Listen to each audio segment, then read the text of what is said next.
압도적 뉴스 콘텐츠 3프로 뉴스룸입니다. 안녕하세요. 이주호 기자입니다. 안녕하세요. 권순우 기자입니다. 자, 오늘도 여러분들의 퇴근길 채워드리겠습니다. 오늘 날씨가 굉장히 춥습니다. 예. 한파 정도가 아니라 그 귀를 에이는 듯한 정말 많이 춥기 때문에 예, 여러분 퇴근길에 좀 단단하게 옷을 겸이시고. 등에 겸해 입고 그리고 3프로 뉴스룸을 들으시면서 퇴근하시면 따뜻합니다. 오늘 있었던 뉴스 다 놓치지 않고 전달해드리겠습니다. 자, 첫 번째 소식부터 보겠습니다. 첫 번째 헤드라인 한번 올려주세요. 자, 첫 번째 소식은 바로 이겁니다.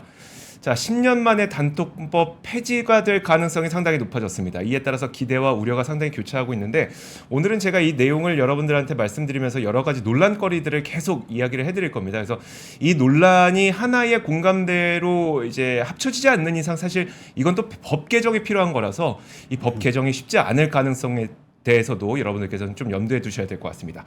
일단 소식부터 전해드리면 자, 앞으로 휴대전화 단말기 지원금 상한 제도가 폐지된다는 소식이 바로 10년 만에 단통법이 폐지된다는 소식이고요. 다만 지금까지는 여러분들 휴대폰 사실 때 기억하시겠지만 보조금 15% 받으실래요? 아니면 보조금 안 받으시고 선택약정 할인으로 매월 25% 할인 받으실래요? 이 두 가지 가운데 하나 선택하게 되어 있거든요. 예. 자, 그런데 이 통신비 절감 혜택인 25% 선택 약정 할인 제도는 그대로 유지하는 방안을 검토할 예정이라고 합니다. 자, 오늘 단통법 폐지 계획을 정부에서 발표를 했는데 단통법은 사실 지금 시행부터 지금까지 논란이 끊이지 않았던 법이었습니다. 사실 단통법이 처음 시행됐을 때도 찬성하시는 분들은 이게 경쟁적으로 막 보조금을 지급하니까 100만 원짜리 휴대폰을 어떤 사람은 10만 원에 사고 또 어떤 사람은 부가가치 부가 서비스 같은 거 합치면 월 120만 원까지 내고 막 이런 호객님들이 자꾸 생성된다라는 이유로 단통법이 필요하다고 얘기를 했었고 반대로 반대하시는 분들께서는 아니 이게 상한제가 15% 보조금 지급으로 정해져 있으면 누구나 같은 가격에 살 수 있는 비교적 비싸게 누구나 비싸게 같은 가격에 살 수 있는 그런 게 되지 않겠느냐라고 해서 그나마 가격 구조는 좀 투명해진다라고 주장을 했었고요. 그리고 단통법의 효과에 대해서도 논란이 많았었는데 일단 효과가 있었다는 주장에 대해서는 15%로 그 보조금 지급이 상한 제한이 되니까 가격 구조가 투명해졌다. 그리고 이게 선택을 할 수 있다 보니까 보조금을 받을래요? 선택 약정 할인 할래요? 이렇게 선택을 할 수가 있다 보니까 지금 선택 약정 할인 25% 가입자가 지난해 말 3천만 명을 넘어선 만큼 효과가 있었다고 주장을 하시는 분들도 있고요. 반면로 역효과 있었다고 주장하시는 분들은 모두가 비싸게 구입하는 구조가 되니까 요즘에 굳이 이 통사들이 소비자들에게 뭔가 지원금을 주려고 하지 않는다. 그래서 이동통신사들의 영업이익은 늘어났는데 정작 소비자들의 효용이 늘어나진 않았다라는 주장을 좀 하고 있습니다. 자, 그래서 만약에 이제 폐지가 되면은 폐지를 기대할 수 있는 바는 휴대폰 가격이 좀 싸지지 않겠느냐라는 게 기대가 한편으로 있는 반면에 폐지로 인해서 큰 효용이 없을 거라고 주장하는 측이 여전히 있습니다. 뭐냐면 2014년에 이 단통법이 시행될 당시만 하더라도 그때 플레이어를 생각해 보시면 삼성 있었죠, 애플 있었죠, 그때는 노키아도 있었습니다, 블랙베리도 있었고요, LG도 있었습니다. 이렇게 다양한 플레이어들이 있을 때에는 뭔가 공격적으로 나의 휴대폰을 사게 하기 위해서 여러 가지의 이유를 들어서 보조금을 많이 주려는 요인이 있었다면 이제는 삼성과 애플 양강구도 체계잖아요. 이런 데에서는 그렇게 보조금을 많이 지급하려고 하는 그런 요인은 없을 것이라는 주장이 한편으로 있는 거고, 그리고 과거에는 스마트폰의 고성장 시대였다면 이제는 저성장 시대 아니겠습니까? 그래서 이 저성장 시대에 그렇게 많은 보조금을 지급하려고 하는 유인은 없을 거다라는 주장을 하고 있는 분도 있을 겁니다. 그리고 또 한편에서는 알뜰폰 업계에서는 약간 걱정을 하고 있기도 합니다. 뭐냐면 만약에 정말 보조금을 지급해서 휴대폰이 싸지게 된다면 알뜰폰을 좀 사용하는 사람들이 줄어들지 않겠느냐는 우려인데, 만약에 이렇게 된다면 사실 정부에서는 그리고 우리나라에서는 제4 이동통신을 육성해서 통신 3사의 과점 체제를 좀 억누르려고 하는 목적이 있었던 거잖아요. 그러면 알뜰폰에서 사람들이 이탈하게 되면 그 목적과 취지가 어긋나게 된다라는 불만을 좀 제기하고 있는 목소리도 있습니다. 자, 그래서 이제 계속 논란을 말씀드렸는데 그 이유는 뭐냐면 어쨌든 이거는 법 개정을 통과해야만 이게 시행이 될 수 있는 부분이기 때문에 이런 논란이 하나의 목소리로 되지 않는다면 아마 법 통과는 쉽지 않을 것이기 때문에 언제 될지는 좀 지켜봐야 될 것 같습니다. 단통법 참 말도 많고 탈도 많은 그런 법이었는데 이조 기자는 어떻게 사세요? 어떤 거? 핸드폰 살 저는 이제 보조금 안 받고 선택 약정 할인. 어떻게 사세요? 저는 좀 다양한 방식을 해봤는데 네. 진짜 이른바 성지 가는 데도 가보셨어요? 가봤고 네. 성지 가면은 간판이 없습니다. 네. 간판이 없고 이게 뭐 기자라고 얘기하면 안 됩니다. 아, 네. 그러면 취재하러 왔는 줄 알고 가격을 절대 입으로 얘기하지 않습니다. 그래서 뭐라고 하죠? 이게 뭐 네, 홍록기 막 이런 것도 얘기하지 그러니까 않나요? 계산기만 탁탁탁 네네. 눌러가지고 이렇게 해주고 막 그랬었는데 사실 그게 저는 가격의 투명성의 문제인 것 같아요. 그러니까 우리가 이거를 내가 살 때 이거를 정말 얼마에 사는지를 좀 알아야 되는데 네. 이게 그 통신사에서 지원하는 게 따로 있고 이게 휴대폰 회사에서 도입하는 게 따로 있고 뭐 네. 여기 가면 다르고 저기 가면 다르고 뭐 해서 나중에 계산을 좀 해보니까 그 자급제 폰을 산 다음에 알뜰 폰을 사는 게 요금제적인 측면에서는 제일 유리하더라고요. 네. 근데 그런 부분이 또 이제 거기에 결합 네. 결합 들어가면 또 골치 아프고. 인터넷, TV 예. 결합하면 네. 예, 그래서 제가 이제 통신사의 그 가격 측정하는 분을 취재하면서 좀 물어봤더니 그 일단은 본인은 그 회사 다니니까 네. 다 거기에 묶어가지고 온 가족이 다 묶여 있어가지고 그게 제일 저렴하긴 하대요. 근데 우리가 그렇게 할 다 수는 없죠. 묶어서 할 네. 수는 없잖아요. 그래갖고 결국은 이거는 가격 투명성의 문제인데 이게 사람이 선택하기 어렵게 가격 체계를 굉장히 복잡하게 만듭니다. 그래야 못 모르고 그냥 편하게 더 많이 가입하는 쓰죠. 사람들이 돈을 더 많이 내게 만드는 거잖아요. 네. 근데 사실 요즘 같은 세상에 진짜 좀 손이 많이 갈 뿐이지 계산하려고 맘만 먹으면 계산할 수 있거든요. 네. 그리고 저 그런 거는 좀 전략적으로 계산을 해주는 서비스가 좀 있었으면 좋겠어요. 네. 그리고 정말 이렇게 품질 경쟁이라는 말이 좀 되게 식상하긴 한데 우리가 언제까지 그렇게 소비자들을 가격을 속여서 장사를 하려 그러나.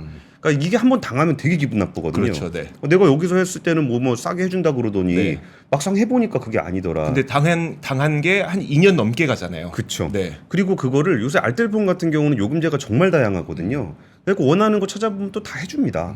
그리고 통신사들도 요즘에 그 114에 전화해가지고 저한테 잘 맞는 거 골라주세요 하면 또 잘 골라줘요. 네. 그럼 소비자를 이렇게 속여서 더 팔 의도가 없으면 네. 좀 가격 체계를 좀 투명하게 해서 이거 할 때마다 뭔가 당하는 느낌이 안 들게끔 네. 좀 신뢰를 회복하는 게 좀 필요하지 않을까 싶습니다. 제가 준비한 두 번째 뉴스는요. 그 암모니아선 5척 수주가 또 이루어졌습니다.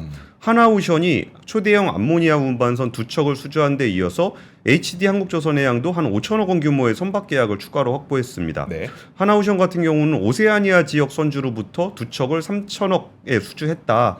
그리고 최근 2달 사이에 이제 초대형 암모니아 운반선 7척을 수주를 한 건데요. 사실 하나오션 같은 경우에 연초에 선언을 한 게 있어요. 네. 우리 컨테이너선 주문 안 받겠다. 이게 컨테이너선 지금 주문 받아봐야 뭐 돈도 안 남고 네. 그러니까 좀 부가가치가 높은 암모니아선, 가스선 이런 것들을 주로 수주하겠다고 했는데 그래가지고 뭐 수주 안 들어오나 했더니 꽤 많이 들어오더라고. 계속 들어오고 있어요. 그리고 여기에 뭐 무탄소 선박 시대에 맞는 친환경 기술들이 많이 접목돼 있는 그런 선박이라고 합니다. 그리고 이제 HD 한국조선 같은 경우도 한 5천억 규모의 선박 3척을 수주를 했는데요.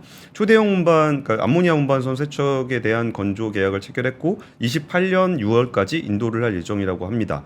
그러면은 올해 들어서 유럽과 오세아니아, 아시아, 중동 선사로 LNG 운반선 2척, PC선 15척, LPG 암모니아 운반선 10척, 27척의 계약을 체결했습니다. 네. 지금 말씀드린 선박 중에 컨테이너선은 없네요. 없죠. 그러니까 이런 부분들이 좀 어떤 쪽으로 주문이 나오고 있는지 그리고 어떤 선박들을 수주를 하고 있는지를 알 수 있는데 이렇게 좀 조선사들이 선박을 좀 가려서 봤다 보니까 2008년 12월 이후에 15년 만에 지금 글로벌 신조선가 지수는 15년 만에 최고 수준을 기록을 하고 있습니다. 그리고 제가 좀 더 눈여겨보고 있는 포인트 중에 하나는요. 이쪽에 이제 암모니아 어디다 쓰는지 압니까? 암모니아 누가 만드는지 알아요? 아니요. 그러니까 이게 우리가 좀 잘 안 보이는 부분이 그 부분이에요. 암모니아를 만드는 사람이 누군지도 잘 모르겠고 암모니아를 어디다 쓰는지는 잘 모르겠는데 어디다 쓰길래 운반선까지 만들어서 그렇게 대량으로 옮기는 그러니까요. 겁니까? 네. 결국 이제 암모니아라는 거는 이제 수소를 운반할 때 영하 30도, 그러니까 수소는 영하 200도 밑으로 내려야 되고 네. 암모니아는 한 영하 30도로만 내리면 되기 때문에 수소를 운반하는 용도로 암모니아를 많이 사용합니다. 그리고 이제 수소를 만드는 방식은 뭐 다른 방식도 있겠지만 일단 재생에너지를 수전해서 수소를 만드는 게 그 네. 로드맵이거든요. 근데 이 암모니아 선박의 주문이 들어오게 되면은 결국 2027년, 28년 이럴 때 이렇게 배가 나온단 말이에요. 네. 그러면 이게 그 배를 그냥 덜렁 만드는 게 아니라 어딘가에 있는 암모니아 생산 프로젝트, 그러니까 재생에너지하고 연계하는 수소 생산 프로젝트와 연계를 해서 암모니아 선박을 만드는 거거든요. 네. 이게 만들고 나서 혹시 운반선 필요하신 분 이러진 않아요. 네. 근데 우리나라 같은 경우에 조금 남들보다 너무 빨리 수소에 대해서 불을 확 붙였다가 이것도 좀 과잉이었죠. 네. 너무 빨리 과잉을 하는 것도 좀 오반데 그리고 나서 이게 또 이게 뭐 정권 바뀌었다고 해가지고 딱 싹 사라졌거든요. 그러면서 국내에서 수소 얘기를 잘 안 하다 보니까 글로벌하게 수소가 어떻게 돌아가고 있는지에 대해서도 잘 안 보이는 거예요. 네. 그러면은 이 암모니아 선박을 누군가 발출했다라는 거는 한 2, 3년 후에는 암모니아에 대한 국제 교역이 꽤 활발해질 거라는 얘기인데 네. 그때 우리는 암모니아를 쓰거나 아니면 암모니아를 생산하거나 이런 쪽 산업은 없고 오히려 그 조선 같은 경우는 후행적인 성격이 좀 있습니다. 네. 걔네가 프로젝트를 다 하고 나면 그 프로젝트에서 이걸 뭘로 옮길 것인가라고 하면서 발출을 해요. 네. 근데 이런 암모니아선이 계속적으로 발주가 나온다라는 거는 그걸 쓸 곳과 운반할 곳이 어느 정도 이렇게 정해져 프로젝트가 있다는- 정해져 네. 있다라는 거기 때문에 이 분야를 우리가 너무 잊고 지내는 건 아닌가. 이거 암모니아선 들어오면 우리 조선사는 좋은데 네. 더 큰 틀에서 필요한 그 에너지 산업 그렇죠. 쪽을 우리가 좀 너무 도외시하고 있는 것은 아닌가라는 생각이 좀 들고요. 이제 우리나라가 지금 이제 원전 쪽에 드라이브를 많이 걸고 있잖아요. 네. 근데 사실 그 재생에너지라든지 녹색에너지와 원전은 별도로 가는 건 아니에요. 오히려 화석 연료를 좀 줄이면서 이 공백을 무엇으로 메울까라고 했을 때 원전하고 재생에너지가 나오는 건데 우리가 오히려 그 원전하고 재생에너지를 경쟁 구도로 생각하는 경향이 좀 있어서 네. 그러다 보면은 이제 그 글로벌하게 돌아가고 있는 에너지 전환의 측면에서 조금 우리가 놓치고 있는 부분이 있을 수도 있다라는 부분을 우리 조선사가 암모니아선을 계속적으로 수주하고 있는 부분을 조금 더 확대해서 봤으면 좋겠다라는 생각이 좀 들어서 두 번째 뉴스를 준비했습니다. 알겠습니다. 원전과 재생에너지를 경쟁 구도로 생각하고 있다는데 참 많은 의미가 내포된 게 아닐까라는 생각이 듭니다. 자, 다음 뉴스 한번 보도록 하겠습니다. 다음 뉴스도 요즘에 온갖 우리가 좋아할 만한 정책들이 쏟아지고 있습니다. 정말 이거는 뭐 들이붓는다고 해도 과언이 아닐 정도로 다양한 정책들이 나오고 있는데 이래도 되나 싶어요. 그러니까요. 그렇긴 합니다. 아니 뭐 정당에서 네. 공약 내는 거는 이제 선거 앞두고서 당연하게 필요한 건데, 그렇죠. 그러니까 이게 사실 그 시즌이 조금 맞물리긴 했어요. 네. 지금이 그 각 부처가 정부 부처들이 네. 대통령한테 업무 보고하는 시즌이거든요. 그렇죠. 네. 근데 왜 그게 다 총선 공약처럼 느껴지는지 네. 예, 자, 어떤 그럼 내용인가요? 이번에는 대형마트 의무 휴업을 폐지한다. 이게 이제 명확하게 얘기하면 대형마트 공휴일 의무 휴업을 폐지한다는 겁니다. 지금까지는 여러분들 아시겠지만 이 공휴일 가운데 두 번째, 네 번째 일요일에는 대형마트가 업무를 하지 못하도록 문을 닫도록 하고 있는 게 법이잖아요. 이게 폐지가 된다는 겁니다. 그래서 공휴일이 아니라 이제 주중에 뭐 평일에 선택할 수 있도록 한다라는 이야기입니다. 사실 이것도 맥락이 있죠. 예전에 이제 대형마트가 굉장히 빠르게 성장하던 시기에 전통시장과 그리고 중소상인들, 상인분들이 굉장히 어려워했잖아요. 대형마트의 고객들 다 뺏긴다고 해서. 자, 그래서 이런 것들을 어떤 부작용을 막고자 대형마트의 공휴일 의무 휴업이 도입이 됐었던 건데 이게 이제 없어진다는 이야기입니다. 이렇게 된 이유는 국민들이 주말에 장보기가 편해지도록 하기 위해서 대형마트 의무 휴업일을 공휴일로 지정해야 한다는 원칙을 폐기하기로 한 겁니다. 그러니까 예를 들어서 평일 쇼핑이 어려운 맞벌이 부부 아니면 1인 가구 이런 분들은 또 주말에 쇼핑을 해야 되는데 이런 것들이 어렵기 때문에 좀 편익을 증진시키기 위해서 폐지한다는 건데 사실 이거는 저는 국가적으로는 그렇게 큰 문제가 있어 보이지는 않습니다. 다만 자 이것 때문에 오늘 국내 유통업체들의 주가가 꽤 많이 반등하는 모습을 보이기도 했었거든요. 근데 문득 이런 생각이 드는 겁니다. 그럼 지금까지 유통업체들의 주가 하락이 의무 휴업 때문이었나? 에이. 사실 그렇게 보기엔 좀 어렵잖아요. 여러분들도 아시겠지만 온라인 배송 시장에서의 격렬한 싸움과 그리고 심각한 경쟁이 좀 있었고 쿠팡과 반쿠팡의 대결이 있었던 것처럼 그런 게 있었고 또 여러분들 직접 대형마트 가서 구매해 보시면 아시겠지만 대형마트가 원래는 싼 맛에 가는 게 좀 있었잖아요. 예. 그게 그리고 싼 맛 때문에 그 시장과 전통시장과 중소상인들을 위협한다는 게 이제 대형마트 의무 휴업의 어떤 취지였었고 그런데 실제 대형마트 가서 싸다고 느껴지지 않습니다. 그러다 보니까 많은 분들이 우리나라 대형마트보다는 이제 좀 그 초대형 그 창고형 할인 매장 그냥 코스트코라고 얘기하세요. 코스트코 그래요. 코스트코로 좀 고객들 빠져나가고 이런 것들 때문에 사실 대형마트들의 실적이 안 좋았었던 거고 또 대형마트들이 이제 그 온라인 배송 물류 시스템을 좀 구축한다고 비용을 많이 썼던 거 이런 것들이 또 적자의 요인으로 작용을 했기 때문에 이런 게 문제였었지 의무 휴업이 문제가 아니었었다 보니까 사실 이 대형마트의 주가 상승이 물론 뭐 심리적으로는 일견 이해가 되면서도 진짜 이것 때문이었나라는 생각을 좀 하게 돼서 이 대형마트 의무 휴업 폐지 소식을 좀 전해드렸습니다. 네, 대형마트도 지금은 뭐 쿠팡 같은 커머스 업체들한테 굉장히 밀리고 있는 상황이고 네. 사람들의 소비가 온라인으로 많이 이루어지고 있을 때 사실 대형마트는 그 휴업을 하는 동안은 온라인 배송도 안 됐었거든요. 네. 그래서 그런 부분들도 좀 개선이 되고 그러니까 전통시장을 뭐 지켜야 된다, 골목 상권을 지켜야 된다라는 거는 분명히 타당한 주장입니다. 네. 그래서 이제 골목 상권이 어떻게 하면 경쟁력을 가질 수 있는지에 대한 지원을 하는 정책들은 필요한 것 같은데 네. 그렇다고 해서 소비자들이 불편해야만 된다라는 네. 부분들은 사실 명분을 얻기가 좀 쉽지 않아 보입니다. 그래서 뭐 확실히 그런 유에 그 동안에 민원이 많았던 맞아요. 정책들이 좀 하나둘씩 많이 나오고 있는 것 같네요. 네. 수출 소식 전해드리겠습니다. 뭐 이번 올해 들어서 수출은 좀 회복세를 보이고 있는데 20일까지의 수출에서는 1% 감소했습니다. 이게 이제 조업일 수가 좀 적어서 그런데요. 네. 조업일 수가 지난해 같은 기간에 15.5일이었는데 작년은 올해가 15.5일이고 작년이 16일로 0.5일이 적었습니다. 그 일평균으로 계산을 해보면 2.2% 증가를 했는데요. 그래서 월간 수출액은 지난해 10월부터 지난달까지 석 달 새 증가세를 유지를 하고 있습니다. 한번 표로 같이 보시면은 우리가 예상했던 그런 표의 모습입니다. 반도체 같은 경우는 19.7%가 증가했고요. 승용차 수출이 조금 상승 폭이 조금 줄었습니다. 네. 한 2.6%. 뭐 석유 제품이라든지 이런 것들도 감소폭이 상당히 줄어들어 있는 상황이고요. 원유 수입이 조금 늘었고 이런 거 그리고 이제 국가별로 한번 보시죠. 국가별로 보시면은 중국이 한 0.1% 증가. 그러니까 이전에 뭐 마이너스 20%, 네. 30% 했었으니까 좀 의미 있는 겁니까? 네, 추세적으로는 좀 늘어나고 있는 상황이라 뭐 지금까지는 1월까지는 좀 괜찮게 올라오고 있는 것 네. 같습니다.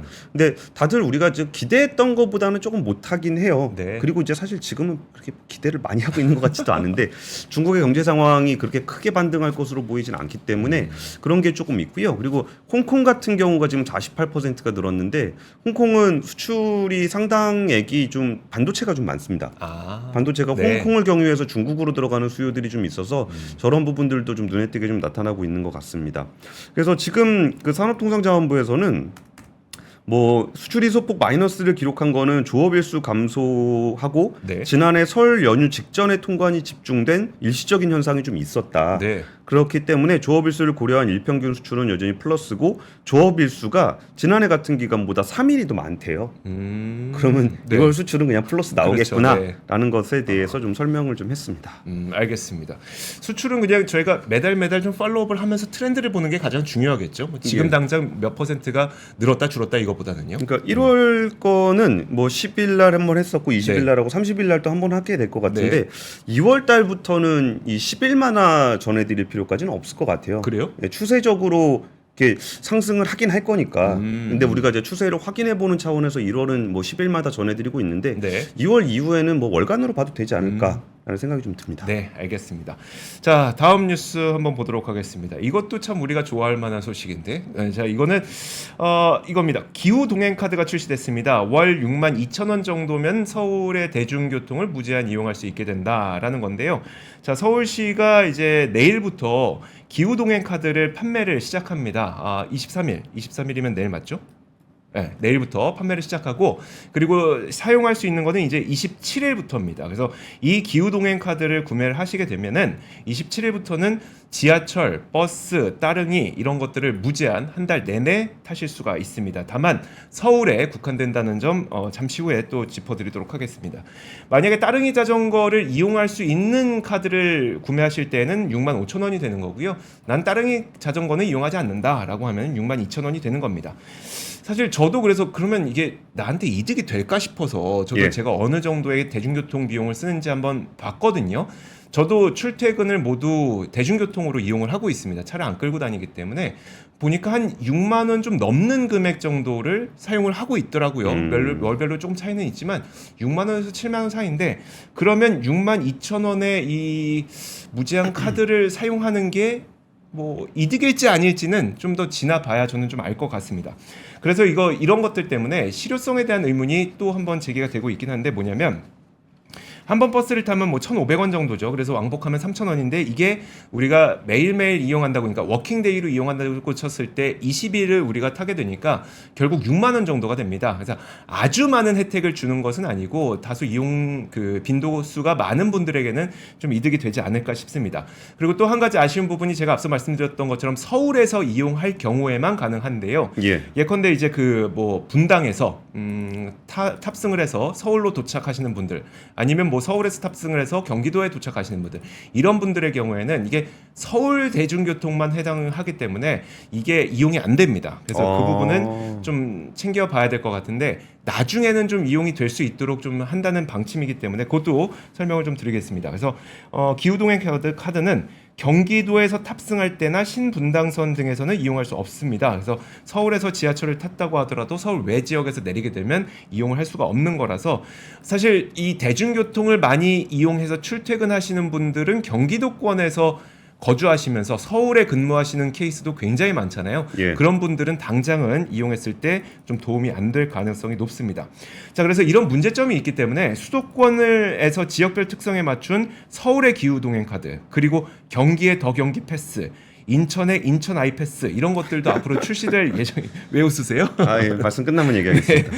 지금 그래서 당장은 지역별로 사용할 수 있는 카드를 내놓는 거지만 이렇게 각 지역별로 카드를 내놓은 다음에 이런 그 경기도권에 있는 그리고 경기도 수도권에 있는 카드들이 통합이 될 수 있도록 나중에 통합을 한다는 방침도 갖고 있습니다.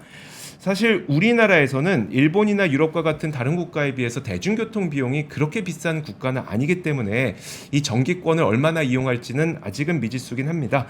근데 이제 국토교통부에서는 전국의 대중교통 이용 금액을 최대 53% 돌려주는 K패스도 올 5월에 출시한다는 방침이거든요.